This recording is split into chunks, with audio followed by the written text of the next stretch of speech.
Bismillahirrahmanirrahim. Assalamualaikum warahmatullahi wabarakatuh.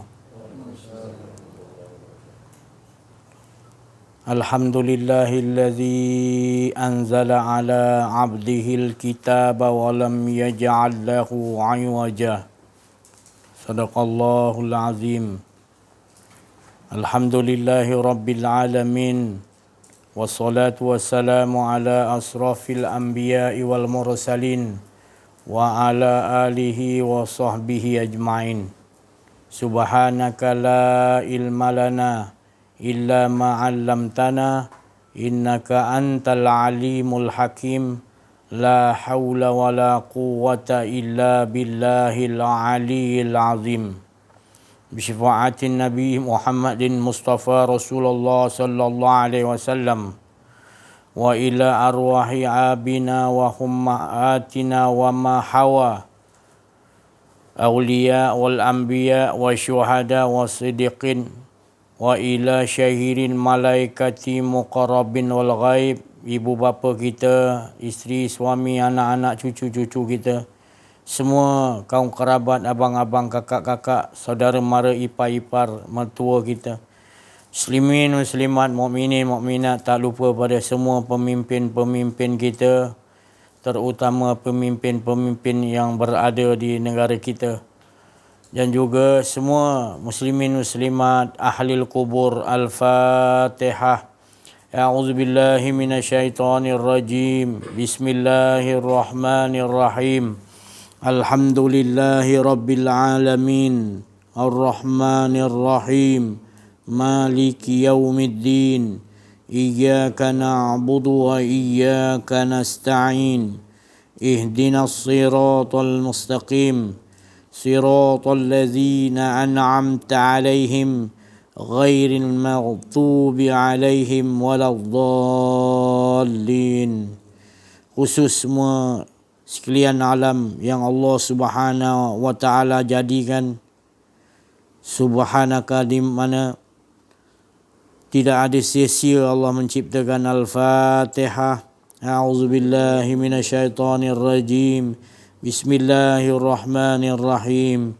Alhamdulillahi rabbil alamin. Ar-Rahmanir Rahim. Maliki yaumiddin. Iyyaka na'budu wa iyyaka nasta'in. Ihdinas siratal mustaqim. Siratal ladzina an'amta 'alaihim ghairil maghdubi 'alaihim waladdallin. Alhamdulillah,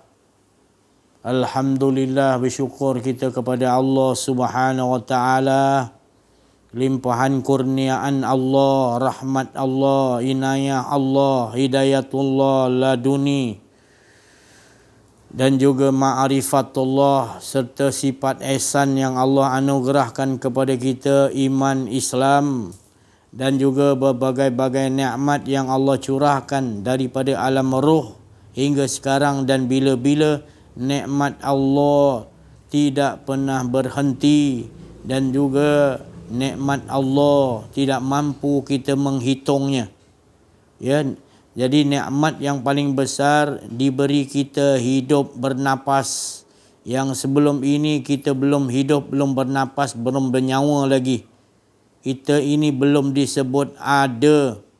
Maka Allah menjadikan, mewujudkan, mentajalikan adanya kita ini supaya kita tahu, kita kenal dia, bahawasanya dialah untuk menyata, dialah tunggal esa, untuk menyatakan dia yang maha hidup dan maha agung.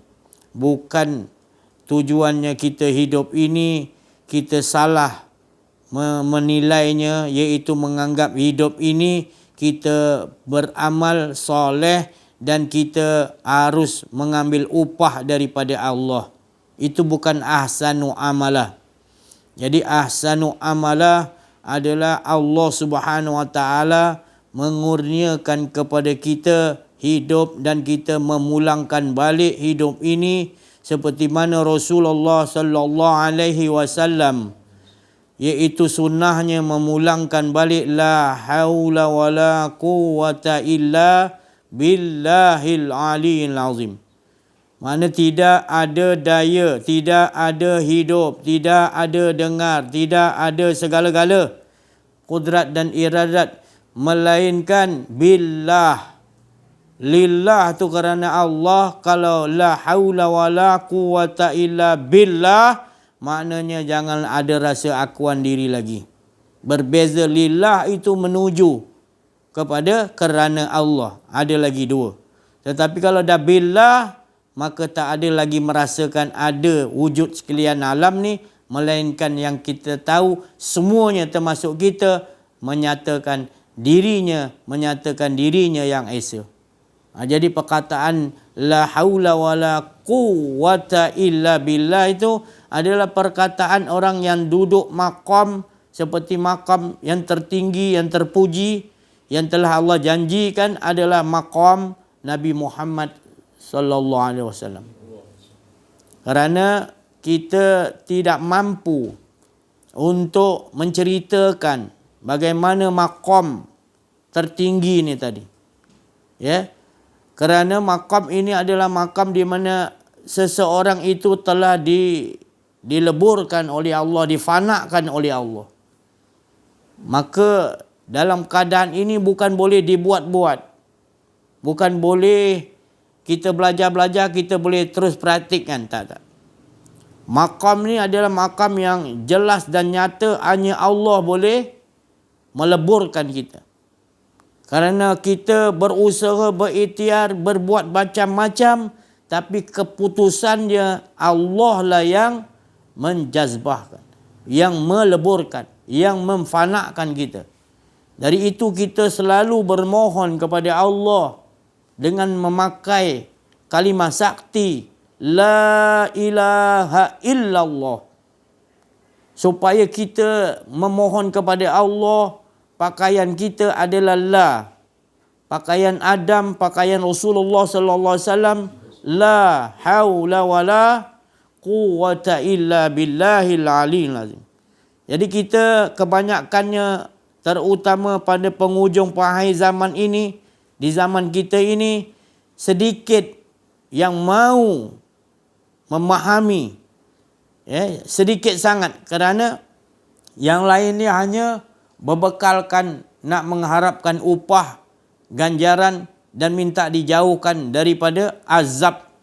Sedangkan engkau tidak mengenal Allah, itu adalah azab. Tetapi mereka masih lagi berkeyakinan 10 tahun, 20 tahun, 30 tahun, hingga mati pun mereka masih lagi berpegang, iaitu dalam keadaan mengharapkan ganjaran surga dan juga dijauhkan neraka. Padahal Allah menyuruh menjadikan surga dan neraka itu untuk kita kenal penciptanya. Bukan berhenti kepada nikmat surga, tetapi berhenti kepada siapa yang menciptakan, menzahirkan segala nikmat di dalam surga itu. Jadi kita dah salah memahami. Kerana Nabi Muhammad sallallahu alaihi wasallam telah menjelaskan kepada para sahabat dan juga umat di zaman Rasulullah SAW, mereka ini para sahabat adalah warasatul anbiya, iaitu pewaris Nabi sallallahu alaihi wasallam, mengamaliakannya, mengajarkannya kepada tabi'in, kepada tabi'in, kepada para wali-wali Allah, mursyid yang arif billah, sambung kepada kita. Alhamdulillah, kita masih lagi meyakini, mengimani, menyaksikan benar-benar yang kita dan semuanya tidak ada. Yang ada adalah Allah Subhanahu Wa Taala. Kerana hakikat sebenar sekalian alam ini Allah nyatakan untuk supaya kita nampak hanya bayang-bayang. Dan sesungguhnya sekalian alam ini, 7 lapis langit, 7 lapis bumi, adalah menyatakan bayang-bayang, dan Tuhan punya bayang-bayang itu yang menggerakkan sekalian bayang-bayang itu. Tetapi jauh dari pengetahuan kita sekarang ini, para ulama-ulama ulama-ulama yang buruk yang banyak timbul kerana mereka tidak mempelajari iaitu sanad ataupun mata rantai untuk sampai kepada Rasulullah SAW, sampai kepada guru mursyid yang arif billah. Mereka tidak mau menemui pembimbing rohani arif billah waliullah yang memegang mata rantai sanad untuk mengenal Allah, mengenal diri. Jadi mereka terus mengambil ilmu-ilmu yang lain daripada selain ilmu mengenal diri, mengenal Allah, maka kecundang, maka beradalah mereka dalam kerugian yang besar kerana mereka menyangka mereka lah yang beramal. Sedangkan apabila Rasulullah sallallahu alaihi wasallam telah mengenal diri, mengenal Allah, maka aku mengenal Tuhanku dari Tuhanku, maka aku yang paling takut dan paling rindu kepada Allah Subhanahu wa taala. Jadi mengapa ulama-ulama su' ini tidak takut kepada Allah? Kerana mereka ini mengimani iaitu hawa nafsu atau meyakini hawa nafsunya. Padahal kita disuruh mengimani Allah Subhanahu wa taala dahulu sebelum mengimani yang lain. Tetapi tidak, mata pelajarannya tadi mengatakan lillahi ta'ala, kerana Allah, tetapi perilaku dalam kehidupannya tidak seperti apa yang disebutkan.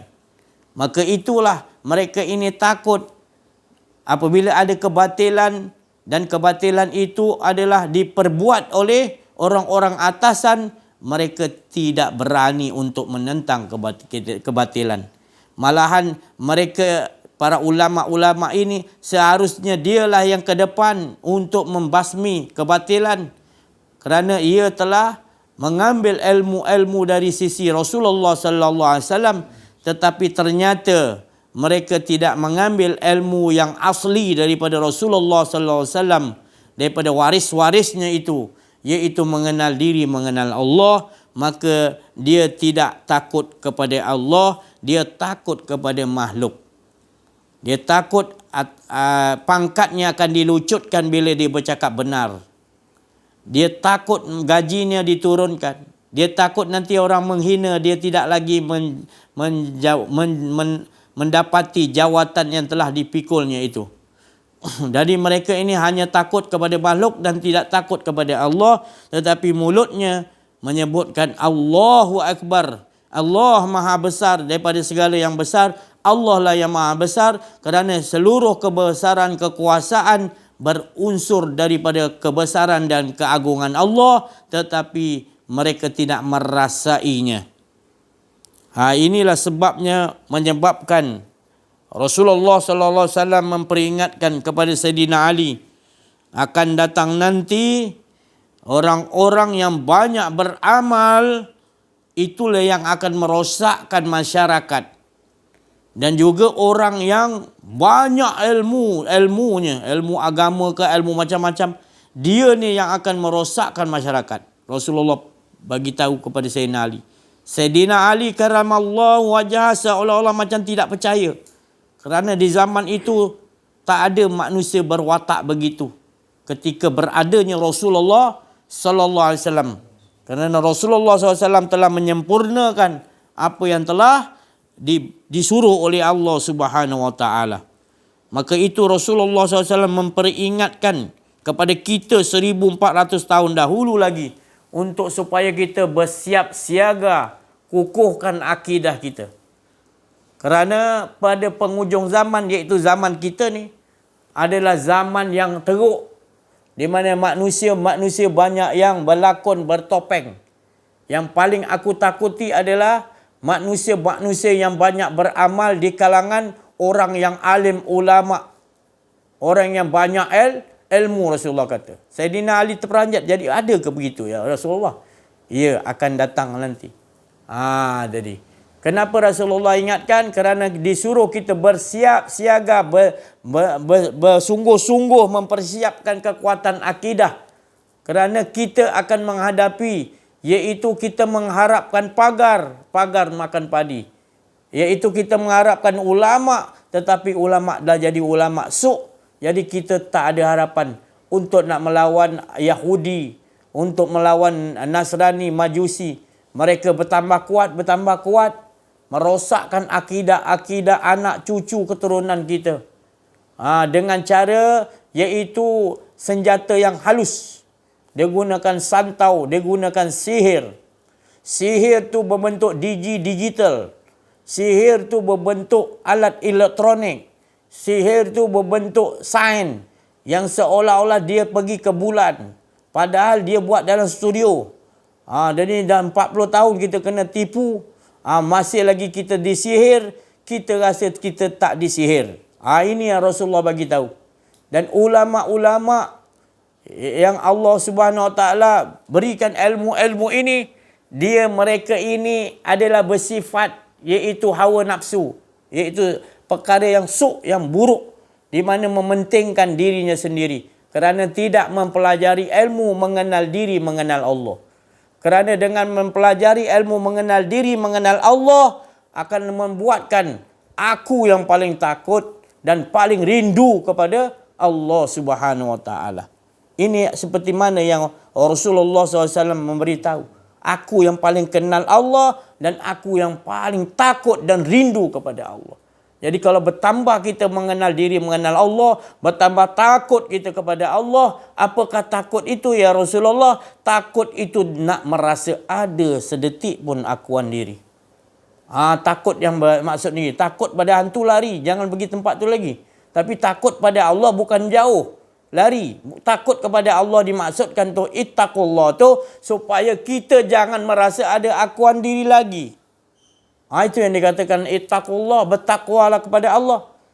Tiap hari Jumaat dah semesti imam naik baca di atas mimbar membaca khutbah, khatib membaca khutbah mengatakan ittaqullah, hati kita tak ada rasa pun. Dalam keadaan kita akuan diri pun kita tak rasa. Kita berada dalam akuan diri, kita kata ittaqullah.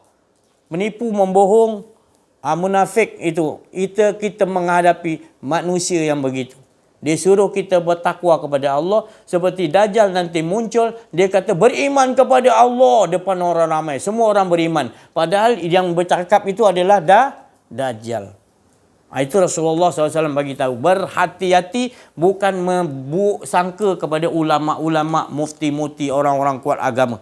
Tetapi kita berhati-hati. Rasulullah ingatkan, aku lebih takut ulama yang orang pemimpin yang buruk perangainya, yang jadi pemimpin kepada masyarakat, kepada umatku, berbanding dengan Dajjal. Dajjal itu mengerikan. Jadi hati-hati kita ni. Kalau kita tak betul-betul hidup di era zaman kita hancur. Kita akan bawa isteri, anak-anak, suami, semua kita hancur. Hari-hari akidah kita, hari-hari kita tidak tahu bahawasanya syahadatain ni syahadat kita ini telah batal. Syahadat kita ni telah rosak dan kita berada di dalam keadaan mensekutukan Allah. Kita rasa selamba je. Tak takut, tak ada rasa gerun, tidak ada rasa yang kita ni jauh dengan Allah, tak masalah. Kita tak rasa Allah tu dekat tu tak masalah sekarang ni. Pada Rasulullah SAW cukup takut walau sedetik. Sampai Rasulullah berdoa, jangan biarkan aku mengurus diriku sendiri walau sesaat. Jangan kau biarkan aku menempa diriku sendiri walau sesaat, walau sekelip mata ya Allah. Itu orang yang paling kenal Allah. Jadi kita nak ikut siapa lagi? Kalau kita masih merasa lagi seolah-olah kita ni bagus, tapi dalam keadaan syahadah kita batal. Kita tak mempelajari bagaimana nak batalnya syahadah. Kita tak pelajari, lagi dah teruk lintang pukang. Batal syahadah kita. Yang tentu-tentu belajar pun kena berperang. Apa lagi yang tak belajar? Aqaidul iman dalam syahadah kita itu tadi. Dalam syahadatain ini kita 2 kalimah syahadah. Yang membatalkan. Ini bukan apa. Batal maknanya kita kena barukan balik. Dan menyesali tidak mahu melakukan lagi. Untuk membatalkan tu. Kita mengangkat barang. Kita rasa kita angkat barang. Kita dah membatalkan syahadah. Kita bernapas, kita rasa kita yang angkat napas. Kena kudrat kita nak angkat napas kita. Batal dah syahadah kita. Oi, berat ni si Ajis ni, ada ke perlu macam ni? Tak ada pun ulama sekarang ajar macam tu. Itu saya cakap, ni dah dianggap asing. Bila kita tak mencapai darjat mengenal diri, mengenal Allah, kita ambil ilmu yang lain, beginilah jadi dia. Kita tak nampak ilmu yang asas, lebih asas daripada fardu ain, iaitu Allah Ta'ala kata, ingin aku dikenali. Dia tak suruh kau beramal. Dia kata, ingin aku dikenali, aku ciptakan pertama makhlukku, Nur Muhammad. Bukan dia kata, engkau kena beramal Nur Muhammad, baru dia jadikan Nur Muhammad. Tak, ingin aku dikenali. Jangan salah faham, ini terlalu asas, ini bukan rahsia dah. Ini asas untuk kita mengetahui bahawa kita ni tidak pernah ada. Adanya kita nak supaya kita kenal bahawa kita ni tahu, dan Allah memberitahu kepada kita bahawa kita tak pernah ada. Jadi yang ada adalah menyatakan Allah, diri Allah Esa Tunggal. Barulah kita dinamai, kita bersyahadah. Asyhadu alla, aku menyaksikan, aku meyakini, aku mengimani dah bahawa memang benar. Nafas aku naik turun pun Allah. Hidup aku ni Allah yang bagi. Kudrat aku tak ada. Cerita-cerita apa semua pun, semuanya cerita-cerita Allah, kisah-kisah Allah. Tak ada satu pun ada. Baru boleh kita bersyahadah. Melafazkan syahadah setelah meyakini, setelah mengimani, setelah kita menyaksikan kita tak ada. Semuanya tidak ada. Yang ada menyatakan Allah yang Esa. Kerajaan Allah. Kita nampak, baru betul dikatakan kita betul bersyahadah. Selagi kita tak sampai capai martabat ini, maka kita berada di dalam kelalaian ataupun berada di dalam keadaan kesyirikan. Dan di mana kita duduk dalam kesyirikan, kita tidak sedar bahawa kita berada di dalam azab yang paling pedih. Kita nak tunggu nanti kat padang mahsyar, dikira dihitung lama nanti, masuk syurga neraka, nasiblah kita tak tahu macam mana. Kita terlalu nampak fokus jauh sangat. Sedang kita tak tahu yang syurga neraka yang berada dalam diri kita. Syurga yang sebenar-benar berada dalam diri kita adalah jiwa yang tenang, yang sentiasa irji'i ila rabbiki. Hatinya di dunia hati qalbun yang salim, yang sentiasa merasakan Allah, Allah, Allah. Dia tak mahu yang lain. Hati yang salim, yang mutmainah, yang Allah selalu memanggilnya. Yang selalu hendakkan kepada Allah dan Allah pun redha kepada dia. Di situ kita nak mencapai martabat, iaitu martabat syurga yang sebenar-benar syurga. Iaitu Allah itulah tadi. Kalaupun kita masuk syurga tapi tak dapat Allah, tetap juga kita berada di dalam kerugian.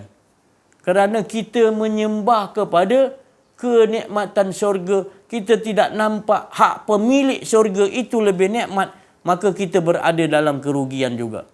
Tetapi kita juga berada di dalam azab setelah kita merasakan seolah-olah bahawasanya kita ini beruntung, padahal hidup kita ini lalai kepada Allah. Tidak kenal diri, tidak kenal Allah di dunia ini, maka kita dah berada di dalam azab yang nyata dan jelas.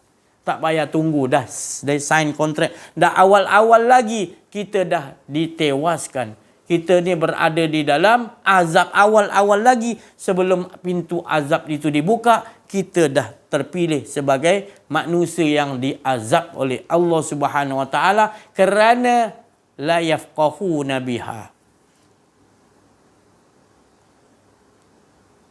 Lahum qulubun la yafqahuna. Mereka ada hati, mereka dibagi faham oleh Allah tentang kekuasaan Allah, tetapi la yafqahuna biha. Mereka buat mereka tak faham. Mereka buat buta, tak nampak kekuasaan Allah. Matahari itu sentiasa naik dan turun dengan kekuasaan Allah. Malam diganti dengan bulan dan bintang-bintang. Dia tahu dah tu penciptanya Allah, tapi dia tidak mau memahami. Maka manusia ini dia panggil manusia yang dikatakan berada di dalam neraka yang paling bawah, yang paling teruk, iaitu neraka Jahannam. Kerana Allah berfirman dalam surah Al-A'raf ayat 79, walaqad zarana li jahannama katsiran minal jinni wal ins lahum qulubun la yafqahuna biha. Aku siapkan neraka jahanam, kata Allah, bagi mereka banyaknya di dalam golongan jin dan manusia. Banyak, katsiran minal jinni wal ins. Banyak, Allah Ta'ala kata. Jadi berdoalah supaya kita jadi orang yang sedikit. Kerana orang yang bersyukur tu yang selamat hanya sedikit. Dan banyak kebanyakannya adalah jin dan manusia, Allah Ta'ala kata, yang duduk dalam walaqad zarana li jahannama katsiran minal jinni wal ins lahum qulubun la yafqahuna. Dia ikut hati dia, dia tak mau faham, dia peduli, dia rasa aku nak buat apa suka hati aku lah. Tadi Allah nak selamatkan dia, dia tak mau, dia tutup mata. Rasulullah SAW dia utus bawa berita gembira, dia kata dia tak dengar pun. Dia dengar, dia buat-buat pekak telinga. Dia dengar, dia orang cakap dengar tak? Aku tak dengar pun apa benda Muhammad bawa. Ni si Haji ni cerita apa, aku tak faham lah. Dia buat-buat tak apa, dia dengar. Tapi dia buat-buat tak apa. Dia tahu orang ni bawa betul. Dia kata aku tak tahu dia betul ke tak. Padahal dia tahu orang ni betul. Dia bawa jalan ajak kita kepada Allah SWT. Itu tadi. Jadi, inilah jenis manusia yang Allah Ta'ala kata, aku bersumpah. Allah dah kata bersumpah dah. Maknanya, aku siapkan neraka jahanam tu bagi golongan yang ada di bagi hati faham, qulub la yafqahu. Dia sendiri tak nak. Ini. Lepas tu Allah kunci hati dia supaya langsung dia bagi dunia, Allah bagi dunia istidraj. Lepas tu dia rasa bangga pula dah.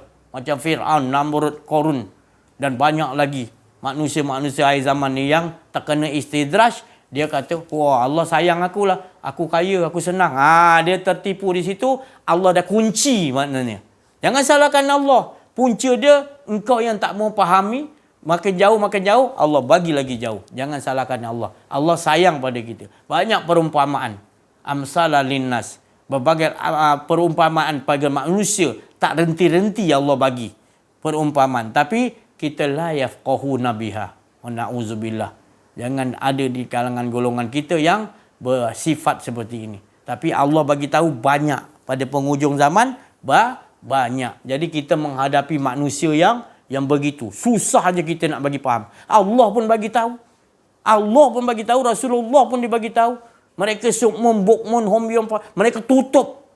Kita nak cakap ni, talk ni. Dia tutup telinga dia. Kita nak mengenal diri Allah saja ni. Dia langsung tak nak mata dia tutup, jauhkan. Dia tak mau memahami langsung. Apa orang cakap macam mana YouTube, apa si Haji ni. Aku tak dengar langsung lah. Tak masuk dalam otak aku lah. Dia punya keras tu. Dia kunci hati dia. Lepas tu dia nak salahkan orang ni, Itu tadi. Jadi ini golongan orang yang Allah Ta'ala kata Allah siapkan neraka jahanam. Jangan sampai kita terjadi begitu. Jadi Rasulullah SAW diutus untuk nak bukakan ni tadi. Bukakan mata hati, hawa nafsu kita ni. Supaya Al-Fatihah, supaya terbuka, kita nampak. Jangan tutup. Rasulullah suruh buka. Tapi kalau kau sendiri lari, engkau sendiri tutup telinga, tutup mata, tutup tak mau hati engkau, la yafqahuna biha, tak mau memahami, itu dah memang Allah Subhanahu Wa Taala dah bagi tahu. Itu adalah sifat-sifat orang yang tercela. Orang yang telah Allah Ta'ala sumbatkan di dunia lagi, iaitu azab. Tetapi dia tidak merasakan azab. Ada orang bertanya kepada sahabat Nabi. Dia kata, kami tak ada buat solat malam. Kami buat solat biasa-biasa je. Lepas tu, kami ni rasa kami dah bahagia, dah selamat. Sahabat kata, kenapa kamu kata begitu? Sedangkan Rasulullah SAW bengkak-bengkak kaki bangun tengah malam, mohon ampun lagi. Selain daripada yang wajib kan. Tapi kami rasa selesa. Sebenarnya itu adalah azab, sahabat kata. Bila engkau tak dibangunkan oleh Allah, tak merasakan dapat melakukan ibadah tengah malam qiyamul lail, maknanya kamu sebenarnya dah berada dalam azab. Tapi kamu rasa macam kamu selamat, kamu tak. Sebab semua pekerjaan para nabi, wali para wali Allah, mursyid, semua bangun tengah malam dia asyik dengan Allah. Dia mohonkan ampunan untuk umat ataupun masyarakat Islam dikeliling di zaman masing-masing. Mereka selalu prihatin. Waktu itulah waktu dia nak mohon pada Allah supaya manusia-manusia dapat hidayah, percikkan nur. Di waktu itulah mereka berseronok untuk buat kerja Allah SWT. Di siang hari ni mereka berjumpa. Ini kerja yang dibawa oleh Nabi Muhammad SAW. Bukan jumpa orang je, malam buat kerja lagi. Hantarkan nur-nur tu kepada mereka semua.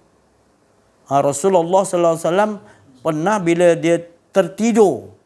Rasulullah tu tertidur. Rasulullah ada riwayat mengatakan tak pernah tidur. Tapi tertidur. Tertidur je Rasulullah tu tadi dibawakan pergi. Contohnya pergi ke Afrika.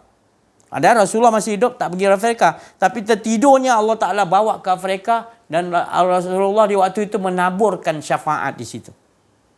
Di tempat-tempat mana didirikan masjid satu hari nanti, maka di tempat itu pernah Rasulullah masa hidup dalam mimpinya dibawa berjalan, di mana Rasulullah telah memberikan syafaat dia di situ Afrika ke di Malaysia.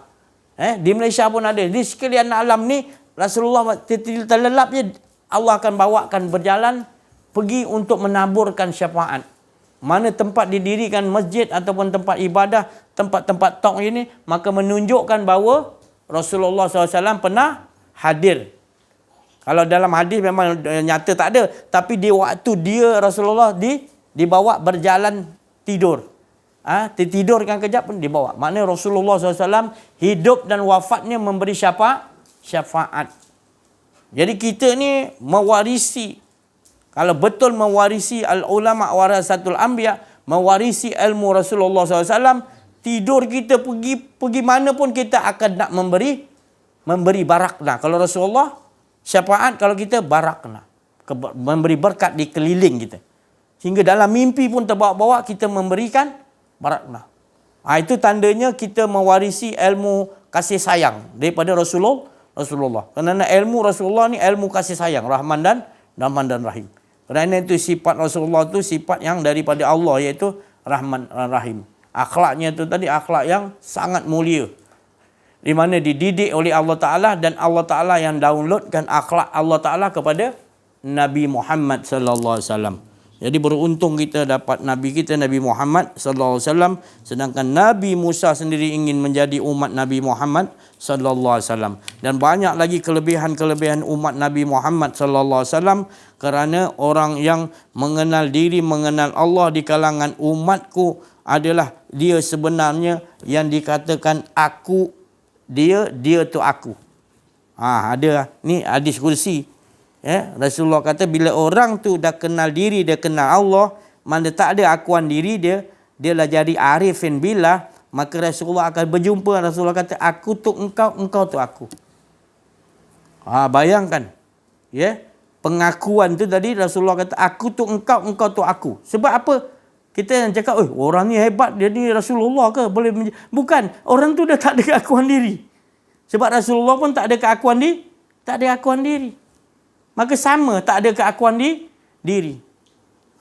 Itu tadi. Sebab masing-masing pun diberi langsung oleh Allah Subhanahu Wa Taala kefahaman ataupun wahyu untuk mengajak tidak lain mewahid ilahun wahid. Mengajakkan supaya nombor satukan Allah. Tak ada yang lebih seronok, tak ada yang lagi best lagi duduk dalam keadaan Rasulullah, iaitu keasyikan. Keasyikan hidupnya itu dalam keadaan bercinta. Dia betul-betul dalam kasih sayang dengan Allah SWT hidup.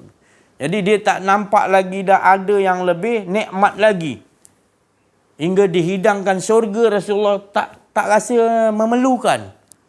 Walaupun dihidangkan lebih hebat daripada segala syurga yang penuh nikmat, Rasulullah macam dia tak berapa nak bersemangat. Tapi Rasulullah tu ditanyakan, Allah Ta'ala tahu, di surah malaikat tanya, apa yang tak cukup lagi? Dah aku suruh hidangkan begini. Tak ada yang hidangan di syurga yang boleh menghidangkan sehebat begini. Rasulullah kata pada malaikat, aku rindu umatku. Aku rindu umatku. Tadi. Tapi kita Susah nak sebut. Aku rindu Muhammad. Kita susah nak sebut. Dan kalau kita sebut, kita macam rasa macam tak feeling. Tapi Rasulullah tu bila sebut, aku rindu umatku. Rasulullah tu feeling. Rasulullah tu sayang. Sebut tu tapi belum sebut dia dah sayang. Maka dia sebut lagi, dia mengalir air mata. Sujud semenjak Rasulullah SAW wafat, masuk dalam liang lahat. Lalu masukkan balik roh Rasulullah dalam jasadnya. Rasulullah terus sujud. Sujud mengalir air mata.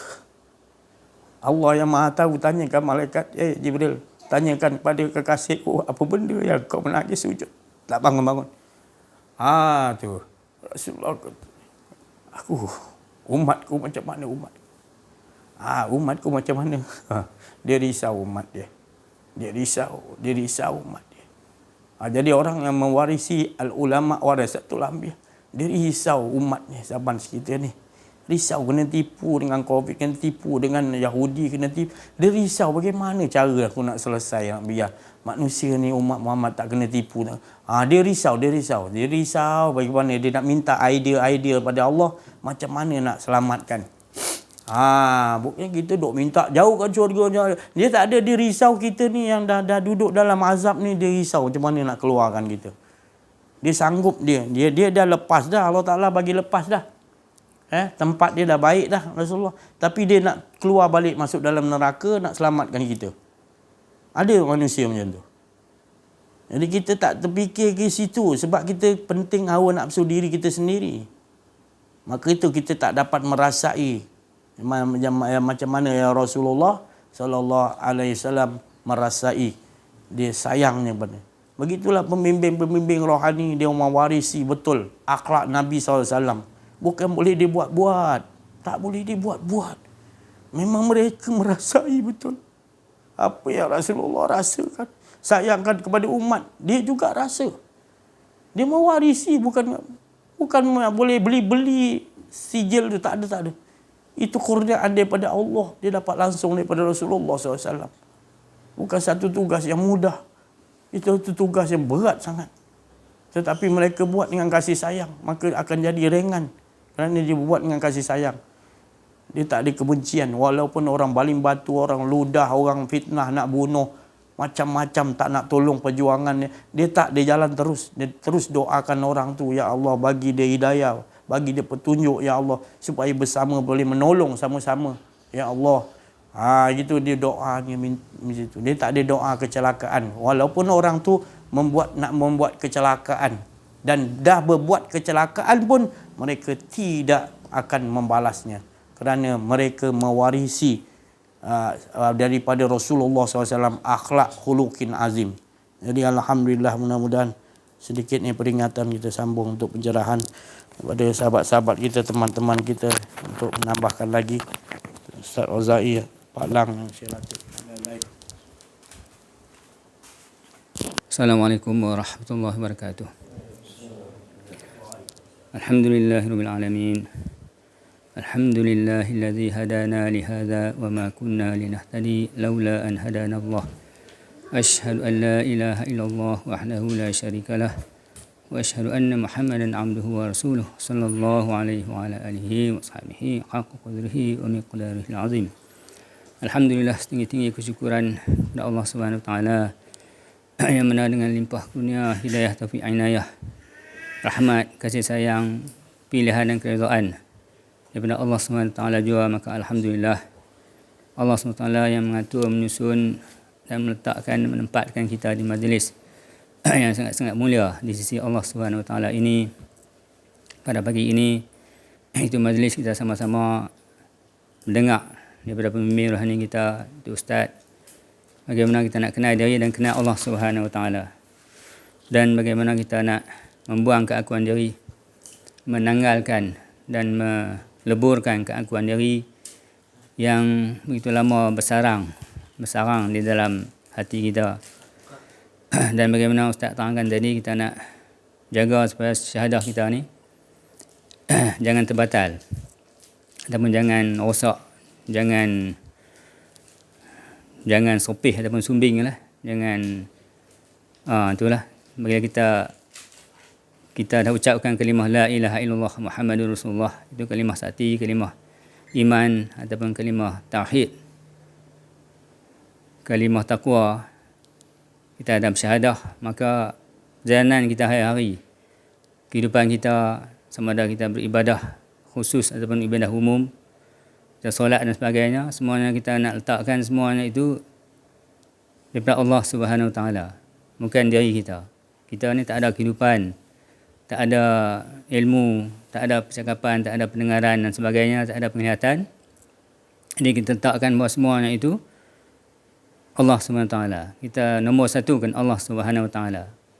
Kita bergerak, kita berjalan, kita beribadah, kita berzikir, kita puji Allah Subhanahu Wa Taala, semuanya itu Allah Subhanahu Wa Taala yang memuji dirinya sendiri. Kita tak layak. Jadi itulah kita nak jaga supaya syahadah kita tu tidak terbatal. Kerana 24 jam kita, bila kita jaga, kita yakin dan kita buang keakuan diri, kita tanggalkan keakuan diri itu, maka 24 jam kita sentiasa mengesahkan Allah Subhanahu Wa Taala. Dan benar satu hadis Nabi SAW, jadidu imanakum tu, kita duduk dengar selalu, Nabi SAW beritahu, perbaruilah iman kamu. Dan sahabat bertanya, wa kaifa nujaddidu imanana, bagaimana kami nak barui iman kami ya Rasulullah SAW?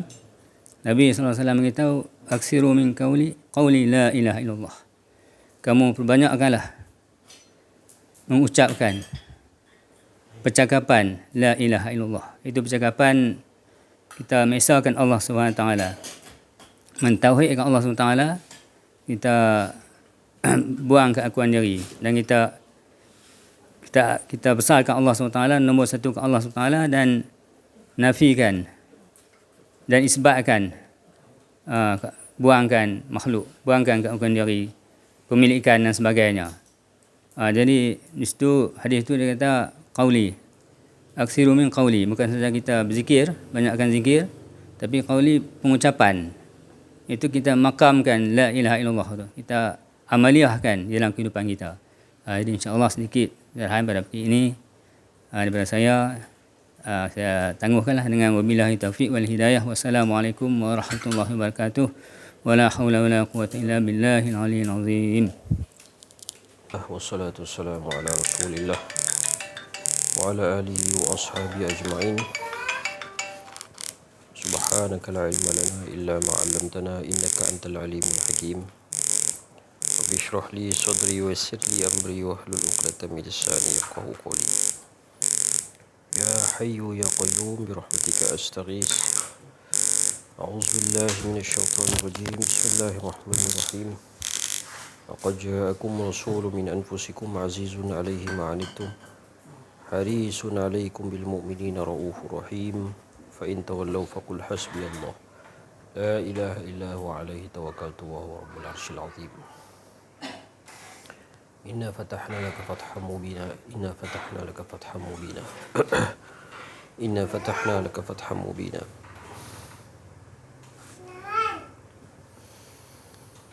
La hawla wa la quwwata illa billahil aliyyil azim. Allahumma aslih lana sya'nana kullahu wa la takilna ila anfusina tarfata a'yunin wa la aqalla min dhalika wa la ila ahadin min khalqika ya ni'mal mujib ya ni'mal nasir ya ni'mal wakil. La ilaha illa anta subhanaka inni kuntu minaz zalimin. Alhamdulillah, kita bersyukur pada Allah Subhanahu Wa Taala yang telah mengurniakan kita dapat duduk di dalam majlis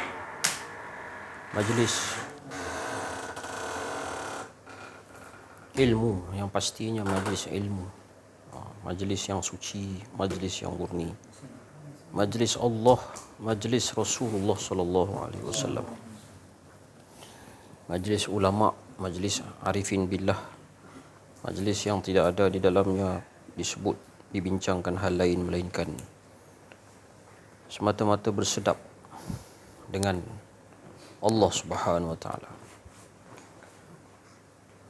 Di dalam institusi ulama membahaskan berkenaan dengan ilmu mengenal Allah kepada pelbagai lapisan. Ada yang membahagikan kepada makrifah zat, makrifah sifat, makrifah asma, makrifah af'al.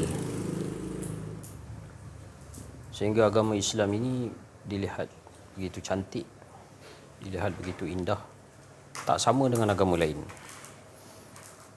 Agama lain, kata Ustaz, yang diperleh tu, yang revert masuk Islam daripada asal agama Hindu tu, siapa tahu nama dia, One Center tu, dia kata kalau nak dikira Hindu ni, dia ada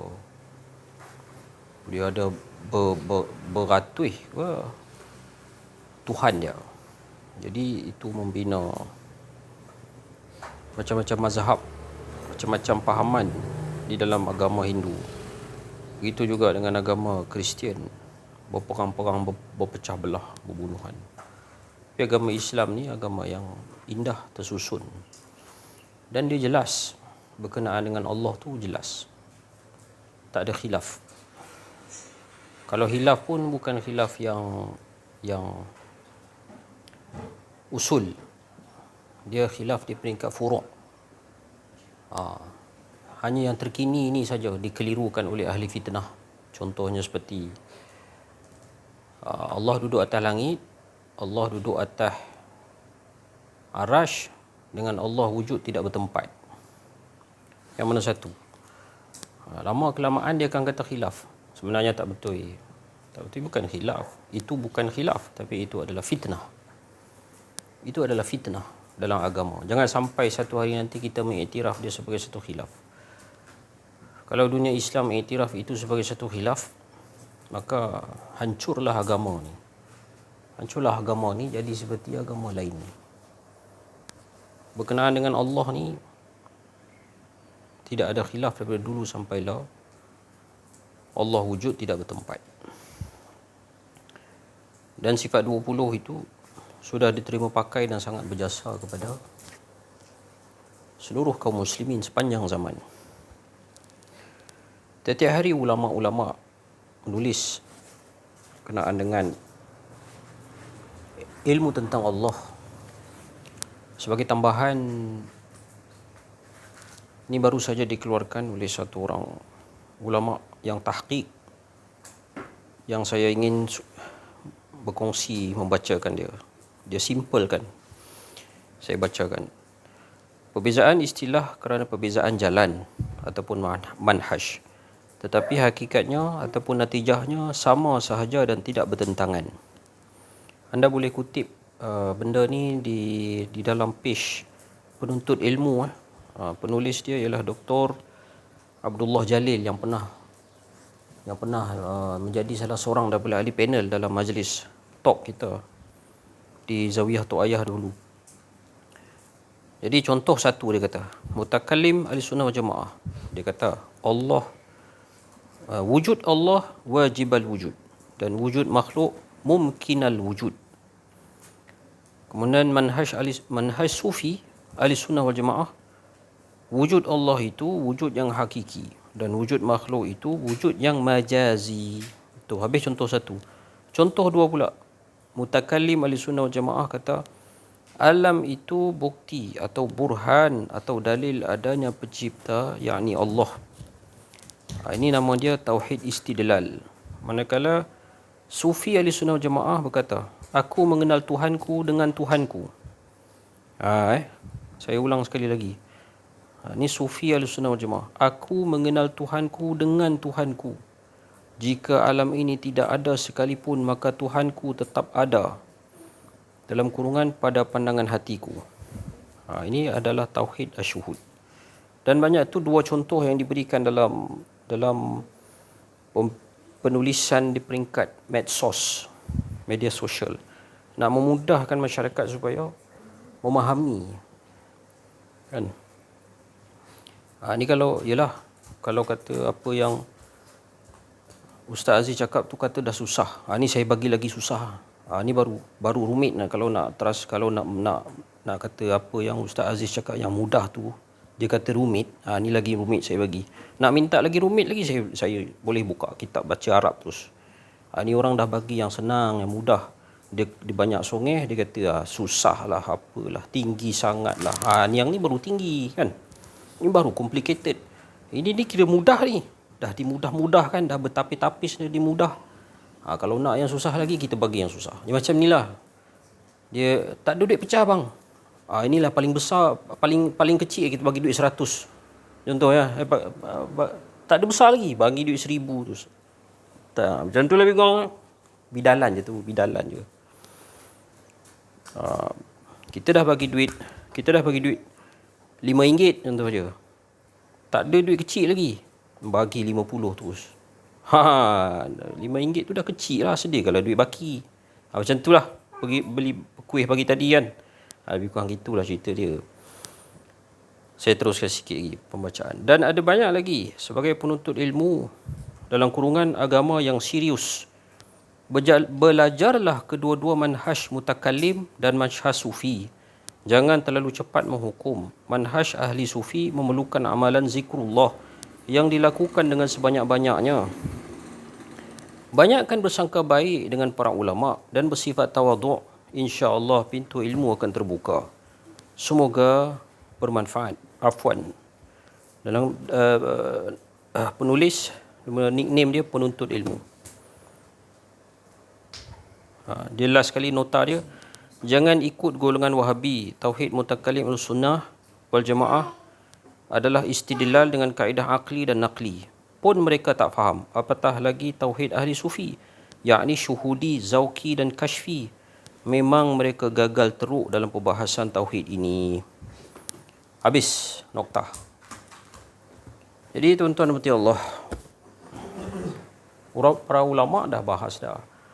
Pengajian tentang ilmu aqaid atau ilmu akidah ni fardu ain. Tetapi benda inilah yang kita tinggalkan. Kita sumbat anak-anak kita dengan ilmu keduniaan, ilmu mengejar dunia, tetapi ilmu ini tak pernah kita kasih tahu kepada anak. Inilah dia perkara yang wajib. Yang Imam Ghazali cakap wajib carikan guru untuk anak. Bukan guru matematik, bukan guru geografi, bukan ilmu. Guru Allahumma salli ala Muhammad, kimia. Yang tu kena juga, tapi bukan wajib hukum dia. Yang wajib yang Imam Ghazali cakap dalam kitab dia Tarbiyatul Aulad tu ialah mencarikan guru yang mursyid, yang dapat mengenalkan Allah dengan anak-anaknya. Wajib. Kalau tak jumpa ibu dan ayah tu sendiri, kena jadi guru mursyid kepada anak-anak.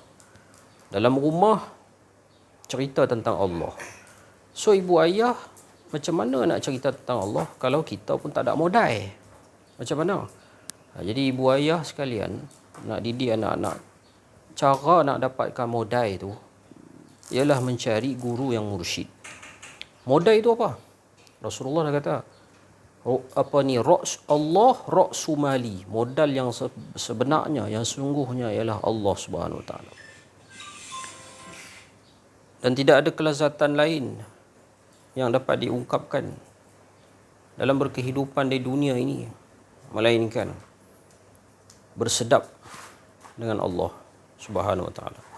Jika kita tak rasa sedap dengan Allah tu sebagai suatu sedap yang agung, kita akan mengagungkan nikmat dunia. Ada orang yang menyatakan nikmat atas muka bumi ini ialah nikmat kahwin. Ada yang kata nikmat paling sedap atas muka bumi nikmat makan. Ada yang kata nikmat paling sedap atas muka bumi ialah duit lah, apa lagi dia kata. Ada yang kata nikmat atas muka bumi ini ialah jalan-jalan untuk melancong. Yang sebenarnya jawapan yang betul, yang paling nikmat atas muka bumi ini ialah bercinta dengan Allah Subhanahu Wa Taala. Allahumma salli ala sayyidina Muhammad. Allahumma salli ala sayyidina Muhammad. Allahumma salli ala sayyidina Muhammad. Jadi cukup bagus kalau dalam perjalanan ini dia mengaku bahawa aku ni lemah lah, aku ni lekeh, aku tak dapat nak rasa lagi cinta dengan Allah. hang boleh tulis benda-benda yang bersifat zauqi, bersifat syuhudi, aku ni tak mampu lah. Hang ada yang kata aku ni cemburu lah dengan hang ni. Hang ni bila orang sebut nama Allah, hang boleh teriak, boleh menangis. Aku pasal apa aku tak boleh, tak tahu. Allahumma salli ala sayyidina. Jadi Syekh Zainal Asri kata, bila once dia cakap macam tu saja, maknanya dia sudah on the track. Maknanya dia mungkin sudah memulakan langkah pertama. Ataupun dia sudah tergolong di kalangan dikira sebagai di kalangan orang yang mengenal Allah. Syekh Zainal Asri kata, kalaulah ada orang tanya, wal awwal wal akhiru, dia awal, kemudian dia kata dia juga akhir. Lagu mana cerita? Dia kalau dia start tanya lagu tu je, insya-Allah dia ni adalah di kalangan orang-orang yang dikasihi oleh Allah Subhanahu Wa Taala kerana ingin mencari tahu berkenaan dengan Allah. Tapi kalau tak pernah timbul persoalan ni di dalam benak fikiran, tak pernah tertanya-tanya tentang Allah yang kita sembah, maknanya kita berada pada jalan yang tak tahu nak kata lah macam mana.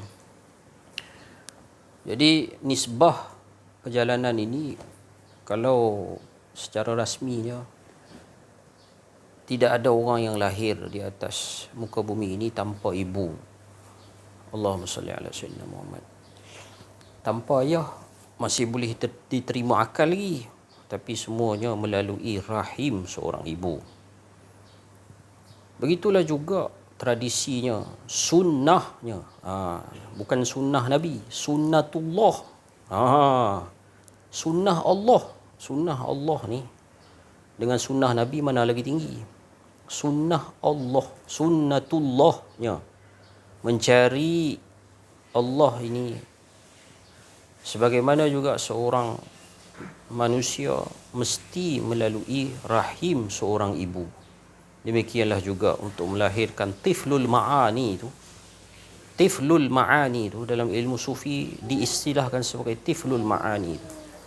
Lahirnya daripada pendidikan seorang guru yang mursyid. Bila dia dah pecahkan cengkerang kita, atau setengah daripada kelompok sufi menyatakan bahawa peranan guru sufi ni, kita sedang tidur, sedang berselimut, dia pegang selimut kita tu, dia buka. Jadi kita pun terjaga, terbangkit daripada tidur yang lama. Itu dia peranan guru sufi mursyid ni. Sebenarnya cukup seorang saja guru dalam hidup kita yang melahirkan kita, yang katok kita keluar daripada cengkerang telok, yang tidur yang lama, yang kita berselimut seperti kepompong. Guru itu datang memberikan jasa dan sumbangan yang besar dalam hidup kita, iaitu dia ambil selimut itu, dibuka. Jadi kita keluar sebagai rama-rama, mendepangkan dada, mengepakkan sayap. Berkelana, mengembara, berjuang, ditimpa ujian, patah sayap, bertongkat paruh, meneruskan perjuangan, membalas jasa para guru mursyid yang telah lama berada di arena dan tak sabar-sabar menanti detik pulangnya untuk kembali ke hadrat, ke dalam keharibaannya. Allahumma salli ala sayyidina wa habibina wa syafi'ina wa zukhrina wa maulana Muhammad. Lalu mengembaralah kita berjuang, mencari, berteleku, bercas mengecas, berjumpa lagi dengan para arifin billah seluruh alam seantero buana. Kalau kita jumpa guru mursyid, dia ada karan dia.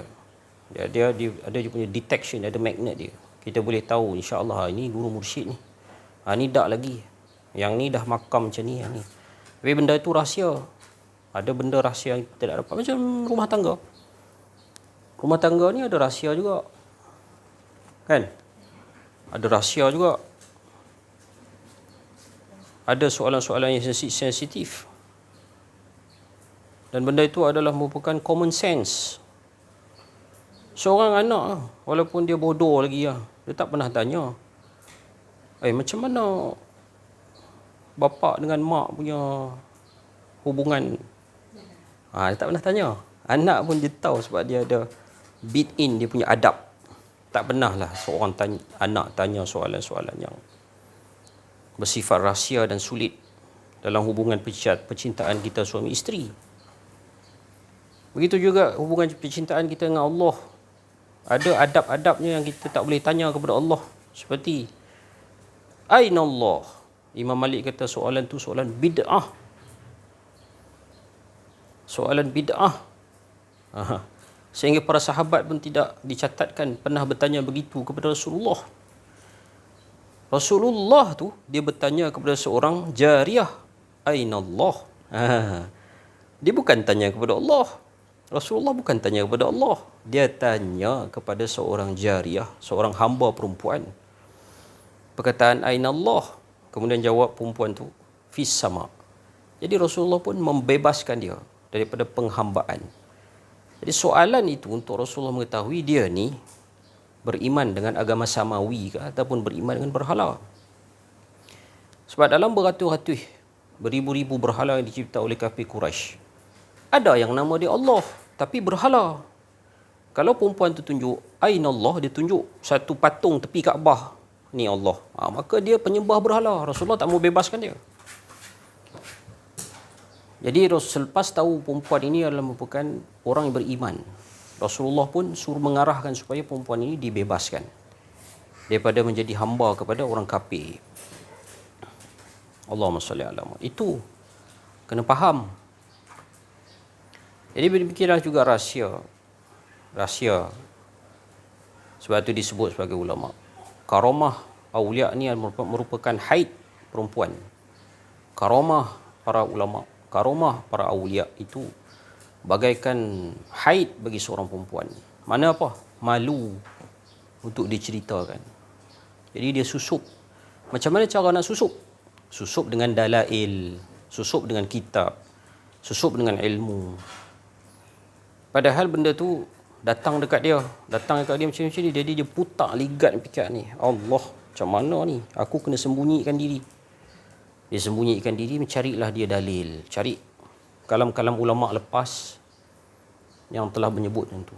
Daripada bercakap tentang suatu fitnah, Allah mengarahkan saya. Datang pejabat agama. Kan, zaman fitnah ni. Kan, Allah mengarahkan saya supaya. Jadi, para sahabat pun tak pernah cakap macam tu. Tabi'in pun tak pernah cakap macam tu. Wali-wali besar pun tak pernah cakap macam tu. Kerana mereka ni faham adab, iaitu adab kita dengan Allah, iaitu menyembunyikan diri. Kerana dia adalah merupakan haid bagi seorang perempuan. Perempuan macam mana? Adakah dia nak declare, saya tengah haid ni? Dia tak ada pula bangga, dia tak ada pula dia rasa macam tu. Dia selagi mana nak sembunyi-sembunyi. Kalau terpaksa cerita, baru dia cerita. Ada orang suruh. orang paksa apa kan. Dia pun terpaksa kata, saya tak boleh solat ni. Dia tak kata saya haid, dia kata saya tak boleh solat ni. Maknanya dia menyembunyikan diri juga. Di sebalik hukum. Di sebalik dalil. Di sebalik akal. Allahumma salli ala Sayyidina Muhammad. Demikianlah cerita pengembaraan kita atas dunia ini yang sudah pasti dipenuhi dengan ujian. Ujian yang penuh berliku yang banyak.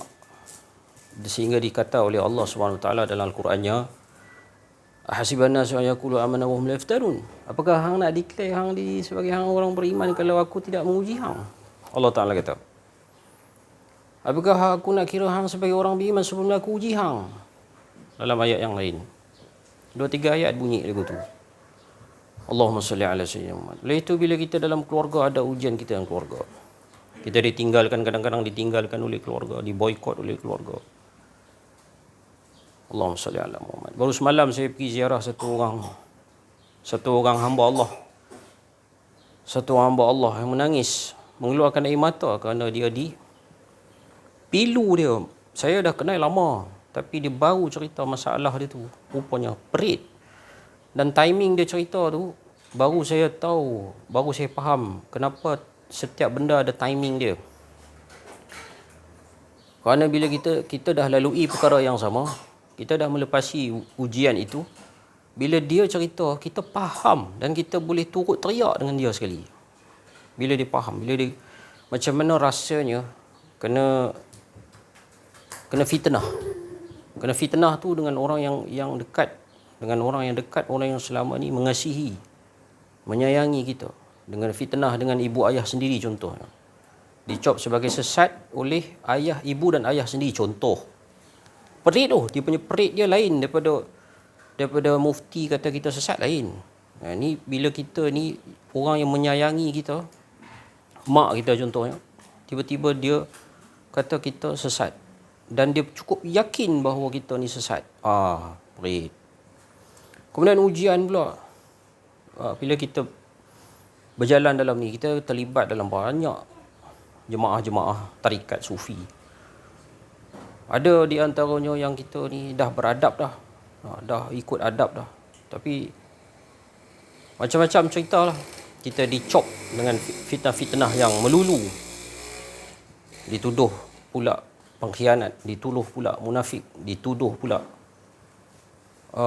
fasik oleh kawan dan rakan sendiri. Pilu dia tu tikam menusuk kalbu macam keris taming sari yang dibubuh racun. Tikam. Sedangkan kita ni apa saja yang kita ada, segala-galanya kita dah submit kan. Kita dah submit. Kita dah, orang kata apa, dah londeh habis. Dah londeh habis. Habis berlondeh dah. Tetapi tiba-tiba dia khianat. Khianat ni maksud dia, contohlah, isteri kita curang kepada kita. Khianat tu. Dia tak ada suami curang, isteri curang ada. Sebab suami boleh kahwin 4. Isteri curang ada. Kan? Kita ni dah londeh habis kepada dia. Bergolok bergadai kepada dia. Tapi tiba-tiba isteri kita tu curang lah. Dia ada kekasih yang lain contoh dia. Perasaan dia agaknya lebih kurang macam tu lah. Tapi Allah Subhanahu Wa Taala, bila kita berkasih, bila kita bersama dengan Allah ni, Allah sentiasa bagi ubat dekat kita. Allah temukan kita dengan orang yang sabar sehingga dia melimpahkan rasa sabar itu. Yang dia bersabar itu bukan 2 tahun, tetapi dia bersabar itu 25 tahun. Dan akhirnya menunjukkan hasil kesabaran dia itu. Itulah ubat. Itulah ubat. Akhirnya orang yang sabar itu akan menang kerana Allah telah berjanji, innallaha ma'as sabirin. Sesungguhnya Allah itu bersama dengan orang yang sabar. Cukuplah ada Allah. Apa yang kita ada, sebenarnya kita tidak ada. Segala-galanya yang kita ada, hakikatnya kita hanyalah pemegang amanah. Saya menyuruh kepada seluruh dunia, yang kalau boleh seluruh umat Islam atas muka bumi, semarakkan kebangkitan Islam dengan berkata, diriku, isteriku, anak-anakku, rumahku, keretaku, tanah-tanah aku, saham-saham aku, syarikatku, semuanya milik Rasulullah SAW. Siapa yang berada di jalan hak, silalah guna. Silalah guna, ambillah. Pakailah. Itu satu kebangkitan Islam. Yang kedua, kepada wanita-wanita muslimah, bukakan diri itu. Betul-betul berpegang dengan Allah. Kerana di hujung dunia ni akan berputar balik sebagaimana zaman Nabi dan sahabat. Dan kebangkitan Islam itu, yang menggoncangkan dunia musuh Islam ini adalah para wanita juga. Tangan wanita yang lembut itu menggoncangkan dunia. Jadi balik wanita para sahabat. Jadi balik wanita para sahabat. Saya pernah tercakap lah dalam talk di kerusi ni. Saya rasa di bawah ke, tak ingat lah saya pun. Saya kata, orang perempuan ni kena perbetulkan akidah, saya kata. Di mana kalau dia kata, saya ini tidak dapat menerima poligami, sebenarnya dia ada masalah akidah. Saya kata kat sini, Bukan di rumah saya, bukan di Zawiyah To'iyah, tapi di sini. Dan masalah akidah. Kerana menyerahkan diri kepada Allah, membuang keakuan diri itu, salah satu maksud dia ialah dia terpaksa terima ketentuan Allah. Yang baik, yang buruk, yang manis, yang pahit. Sebab nak jumpa satu orang yang soleh, seorang lelaki yang baik, yang soleh, cukup susah. Yang dikatakan nisbah satu lelaki, nisbah dengan 50 perempuan tu, lagu mana cerita dia? Sebab sekarang ni menurut perkiraan dunia, memang dari segi jumlah bilangan dia, lelaki dan perempuan lebih kurang sama banyak. Jumlah lelaki dan perempuan sama banyak. Tapi kod mana tu tafsiran dia satu lelaki sama dengan 50 perempuan di akhir zaman? Kalau dipikirkan, kita datangkan 50 lelaki dan 50 perempuan. 50 perempuan ni semua layak kahwin. Tetapi kalau 50 lelaki ni, separuh daripadanya dia tengah belajar contohnya. Walaupun dia dah balik, walaupun dia dah mampu kahwin, dia kata, aku tengah belajar, dah tinggal 25 orang. Tengah belajar ni pula, separuh daripadanya dia kata, aku belum kerja.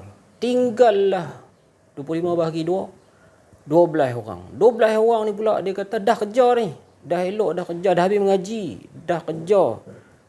Dia kata, aku tak ada rumah lagi. Tinggallah separuh lagi, tinggal 7 orang. 7 orang ni pula, tinggal 7 orang ni pula yang ada kerja, yang dah habis mengaji, yang ada rumah, yang ada kereta, ada masalah pula. Separuh daripadanya terlibat dalam gay contohnya, LGBT. Tinggal 3 je yang ori. 3 tu pula nak cover yang 50. 2 daripadanya tak mau poligami sebab dia takut masyarakat mengata macam-macam. Tinggal 1 je.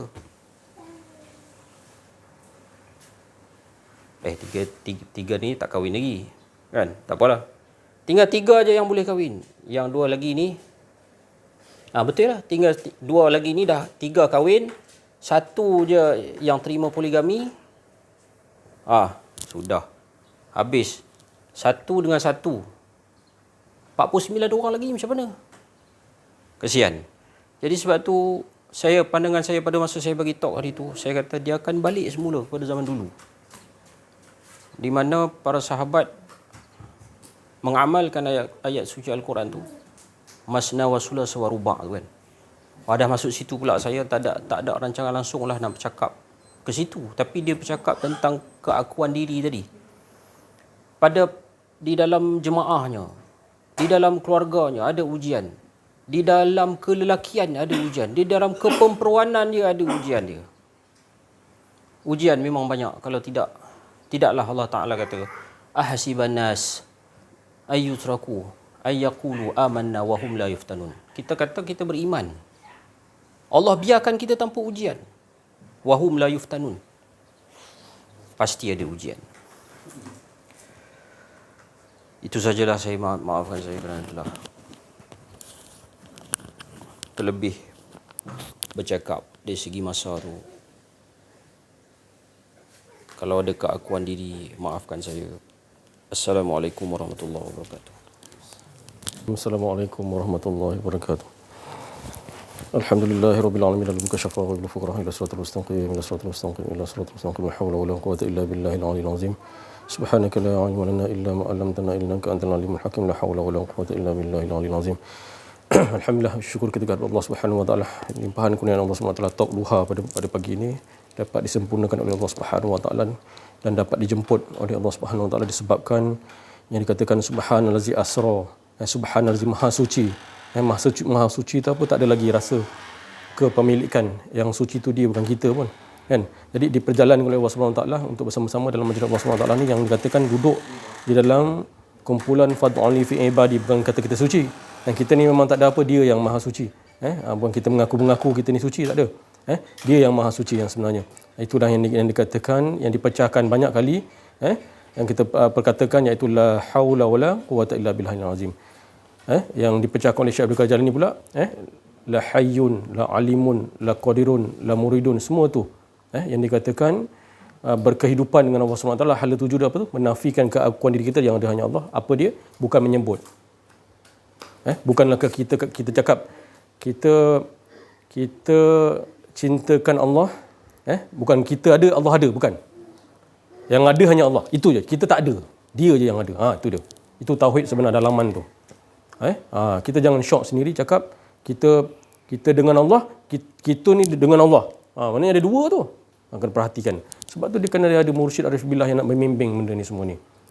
Kalau kau bimbing diri kau seorang-seorang, kan, dah belajar bertahun, kan, kau bimbing diri kau seorang-seorang, aku boleh bawa lah benda ni, nanti aku ke hadrat Allah SWT. Saya pun baca kitab, macam-macam kitab yang saya baca. Macam-macam kitab saya baca. Level ni apa, level mutmainnah apa, level lawamah apa, level semua saya baca.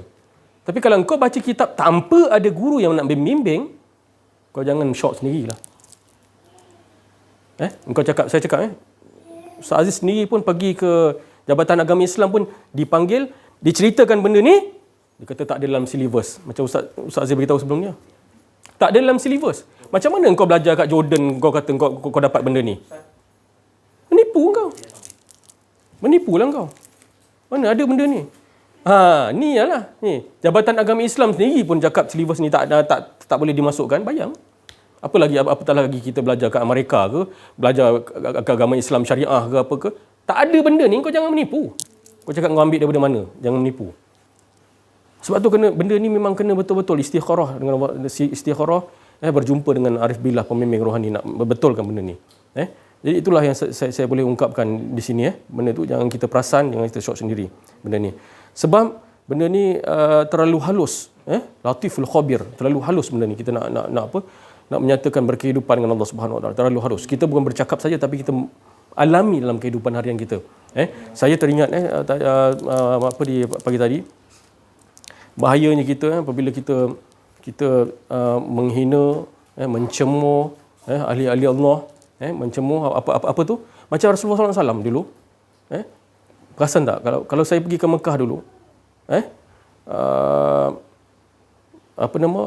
kita perasan tak ada berdekatan dengan tak adalah dekat dengan Kaabah, ada berjauhan sikitlah. Perasan tak kita ada satu tandas di kawasan tu, Palang, ada tandas di Mekah tu. Itu adalah rumah siapa tu? Itu rumah Abu Jahal. Rumah beliau, kediaman beliau, Allah Ta'ala hinakan dengan najis. Bayangkan. Itu. Dan satu lagi rumah yang Allah Ta'ala muliakan sekarang ni, Sayyidina Abu Bakar, Palang, Sayyidina Abu Bakar di Hilton hotel tu. Hotel tu penuh dengan Mekah Tower tu. Dimuliakan oleh Allah SWT. Tempat yang orang selalu berkunjung di situ. Di situ rumah Sayyidina Abu Bakar AS. Radhiyallahu anhu. Jadi satu cerita yang dikatakan anak kepada Abu Jahal malam tu didatangi oleh Rasulullah SAW di rumah beliau. Anak dia keluar, anak dia menghina Rasulullah SAW, ludah dan sebagainya. Menghina Rasulullah. Rasulullah tak ada cakap apa, tak ada, dia relax biasa je. Tapi apa yang berlaku pada malam itu, beliau rasa apa malam tu? Dia rasa ketakutan. Rasulullah balik je, dia rasa ketakutan. Menggigil dia, macam ada benda yang mati dia di situ. Dimakan oleh anjing, tak silap saya. Ada dalam cerita tu, dimakan dan diserang oleh apa tu? Mati dalam keadaan hina. Jadi saya risau orang yang menghina ahli-ahli Allah ni, menghina. Memanglah dia sifat Rasulullah SAW ni memang begitu. Dia tak dihina, tapi malam tu kan kita nak jadi macam tu ke? Kita nak jadi macam tu. Kan? Kita tak pernah ahli-ahli Allah, wali-wali Allah, siapa pun, kan, tabi'in ke, tak pernah nak mendoakan celaka, tak. Tapi dengan siapa engkau berbuat dalam diri engkau tu, dengan siapa engkau berbuat, engkau dah melampaui batas. Kan? Itu. Kita jangan jadi macam itulah, jangan jadi macam yang anak kepada Abu Jahal tu. Dan kepada Abu Jahal juga kita dah nampak dah. Kita dah nampak dah yang mana rumah beliau sendiri pun dibuat tandas, kan. Tempat beliau pun di mana pun dikuburkan pun kejatuhan Osmaniyah, sebelum kejatuhan Osmaniyah siapa? Kamal Atatürk. Pergi kubur dia pun bau busuk. Sebab apa? Dia inilah. Dia kata pemimpin yang betul-betul apa? Itulah suk lah. Kan? Teruk sangat perangai kau ni. Kan? Itu kita nak betul-betulkan dalam diri kita ni. Kita jangan jadi macam tu. Dalaman kita sebenarnya, dalaman kita ni. Bila dalaman kita kotor, tak suci, kita tak jumpa dengan pakar yang sebenar-benar pakar, kereta rosak, jumpa kedai basikal, bayanglah. Dia tak kenalah tu. Kan? Jadi saya nak cakap di sini, bidang seorang guru rohani dan pembimbing dalaman, pembimbing dalaman kereta ni, bila balik enjin kereta lah, tak sama, kau tak boleh. Maknanya dia guru, tak sama dengan bidang engineer, tak sama dia macam kau ambil sijil dulu, tak sama. Ni kena betul-betul, kita kena fikirkan betul-betul. Berjumpa dengan orang yang dekat-dekat tu, macam mana dia ni, keadaan dia, macam mana tugasan dia, itu. Tanyalah, jangan sombong. Tanyalah. Jangan sombong. Jangan kita buat dalam kita punya keakuan terlalu tinggi. Sebab tu kalau kita tanya macam mana nak meleburkan keakuan diri kita ni. Allah Ta'ala je boleh leburkan keakuan diri kita. Tapi ada tak kita buat latihan dalam rumah kita, dalam kehidupan harian kita, dalam kita solat. Solat tu menyambung kepada Allah Subhanahu Wa Ta'ala, tak ada rasa keakuan diri. Solat, kan? Berdiri qayyumiyah, kan? Berdiri qayyumiyah pun tak rasa dia je. Tak rasa dia, semua merasakan dia yang mendirikan. Maha berdiri dengan sendirinya. Takbiratul ihram, Allah membesarkan dirinya sendiri. Kita tak ada rasa apa. Kita jangan rasa kepemilikan kita yang mengangkat takbiratul. Itulah salah satu tu. Ada orang bertanya dengan saya kan, sebelum ni Ustaz Zia ada ceritakan benda ni kan, saya cerita baliklah, kan, share balik, kan, nak memperingati balik benda ni, nak imbas balik benda ni. Itulah. Kita tak rasa kita semua yang sujud rukuk, dia menggerakkan, dia sujud pada diri dia, akan diri dia. Esa tu sebenarnya. Bagaimana kita keluar daripada solat? Bagaimana kita keluar daripada solat yang ritual, pergerakan tadi tu, solat pun solat. Dalam kereta pun kira solat dah tu. Bukan saya cakap bawa kereta tu solat, tinggal solat, bukan. Solat, jangan edit solat dalam kereta tu pun solat lah. Mana mengingati Allah tu solat lah tu. Dia ingat pada diri dia sendiri. Bawa kereta tu gerak, kita rasa, itu solat tu, menyambung lah tu. Menyambung, dia tak rasa kepemilikan, macam Pak Lang cakap tadi, tak rasa kepemilikan tadi tu. Itu solat lah tu. Solat tu menyambung namanya. Solat, silat, kan? Itu dia, kita nak betul-betulkan. Itu mudah je sebenarnya nak bawa dalam kehidupan ni. Seronok ni. Seronok rasa diri ni. Kita akan terasa bila kita macam kita berselawat tadi kan. Berselawat innallaha. Dalam itu saya tengok balik video tu kan. Dia kata kita ada sebab selawat ni semua sebab Pak Lang semua ada itu.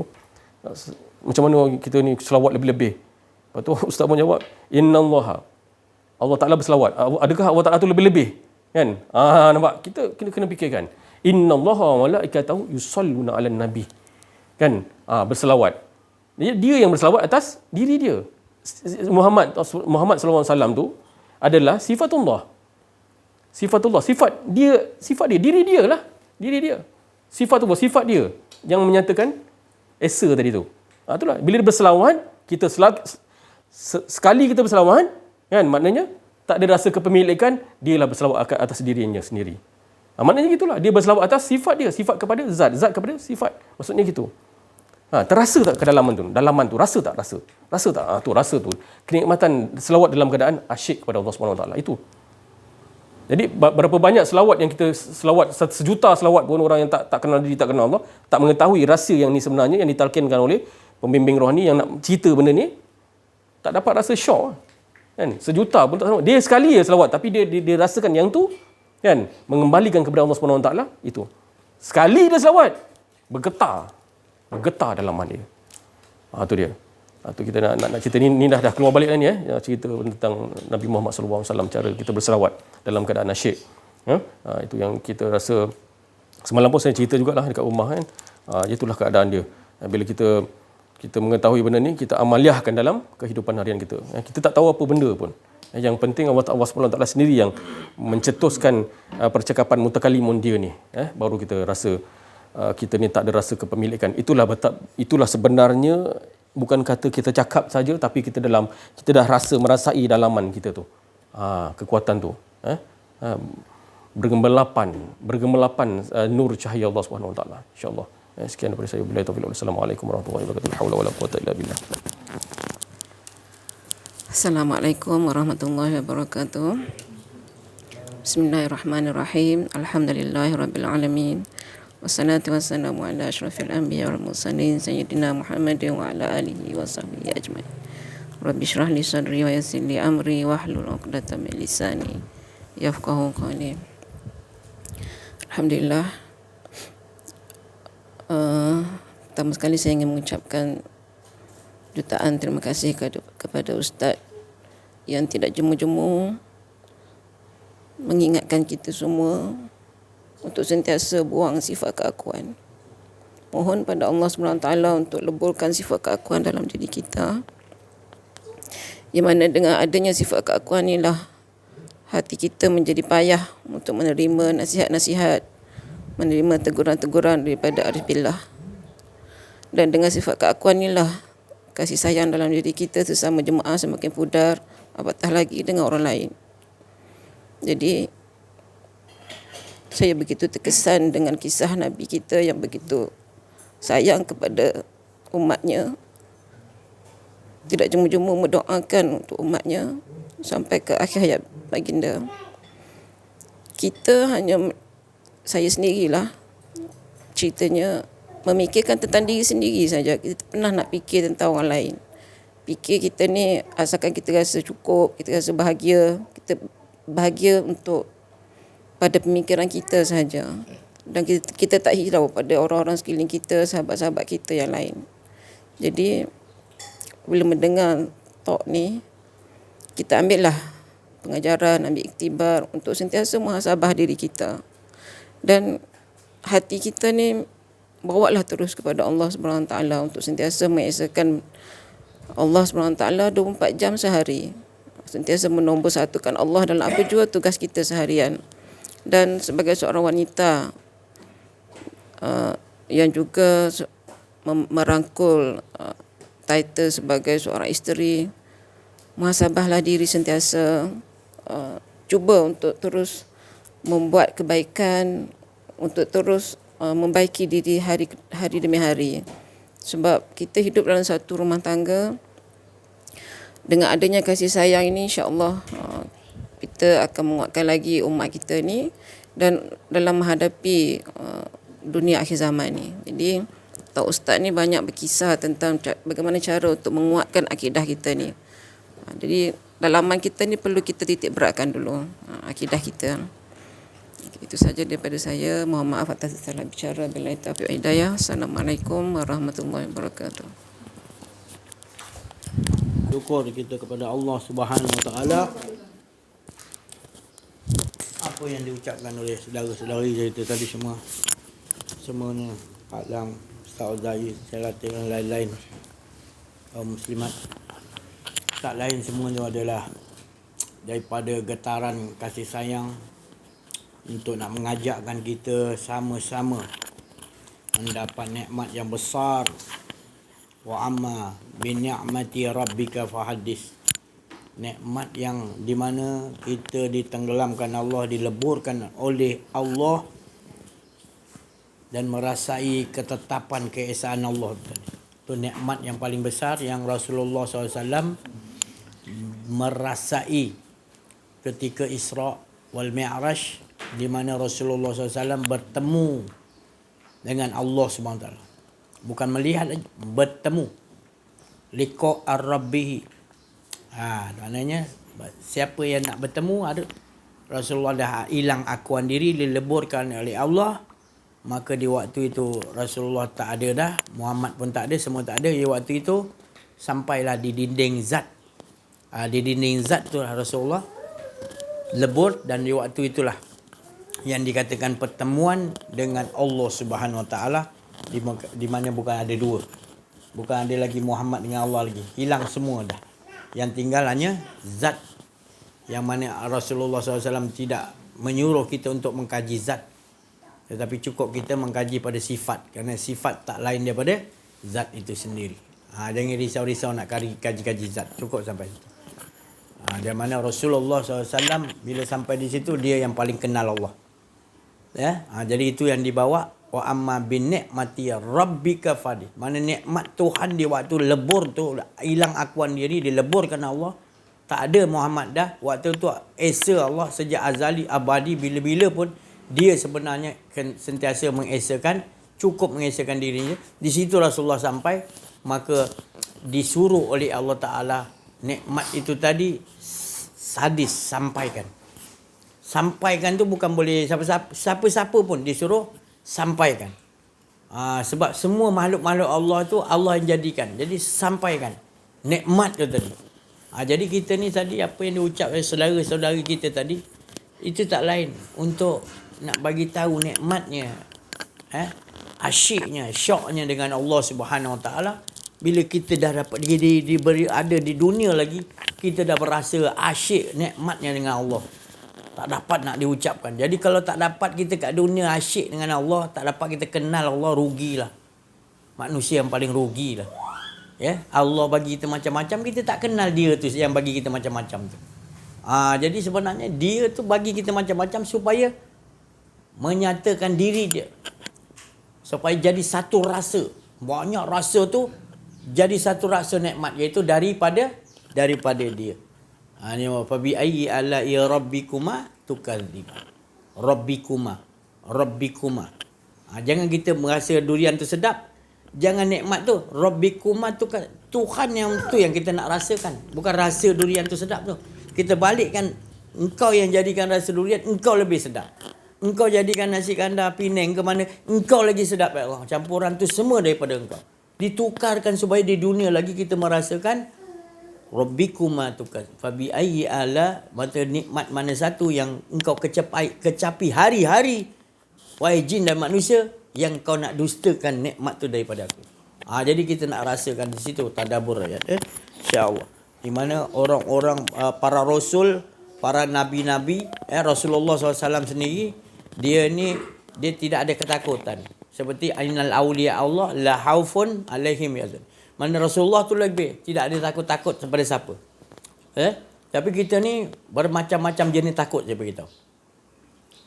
Minal khaufi wal ju'. Allah Ta'ala kata dan pasti aku bagi berbagai-bagai takut. Cuba kita perhatikan. Tapi jangan kita alihkan ke takut tu. Jangan. Rugi kita. Memang macam-macam takut. Takut hujan, takut ini, macam-macam jenis takut. Tapi sebenarnya apa yang Allah bagi pada kita, saya dah bagi tahu dulu, jangan alihkan takut tu ke situ. Takutkan kita tadi bila kita ada akuan diri.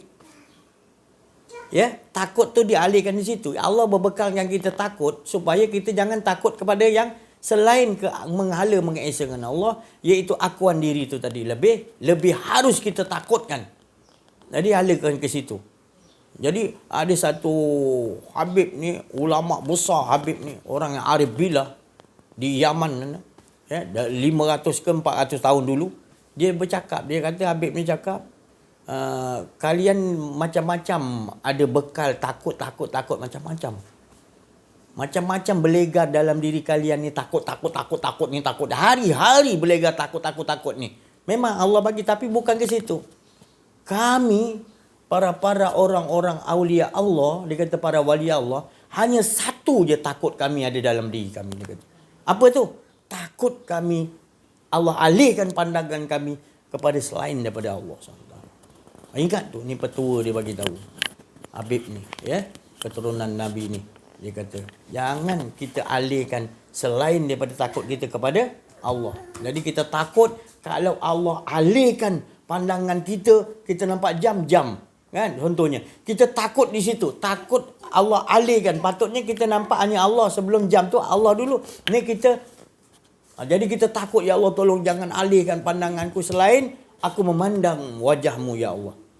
Itu dimaksudkan. Kerana segala sesuatu, kata Sayyidina Abu Bakar, tidak aku pandang melainkan Allah lah dahulu.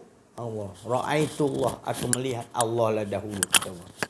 Hari kita sama-sama amaliakan dalam kehidupan kita supaya kita terus berada dalam rahmat dan kasih sayang Allah, dan kita dijauhkan Allah daripada yang dikatakan yang kita selalu mohon, fakina azabannar. Jauhkan daripada azab tu. azab tu adalah hilang akuan diri. Sama-sama insya-Allah. Saya rasa terima kasih banyak perhatian. Mohon maaf atas kekurangan kesilapan dalam menyampaikan ada keakuan diri. Nak bagi tahu ni lah kuliah duha yang paling panjang. Patutnya kuliah duha ni dia setengah jam ni, ada lari tajuk ni. Kuliah duha ni hanya setengah jam. Kalau kuliah ceramah perdana ya. Boleh 3-4 jam boleh. Tapi kalau kuliah duha ni sebenarnya setengah jam. Ini dah bukan kuliah duha ni. Ini bapak duha dah tahu. Sekian wabillahi taufik wal hidayah. Assalamualaikum warahmatullahi wabarakatuh. Takbir. Sallu ala nabi. Bismillahirrahmanirrahim.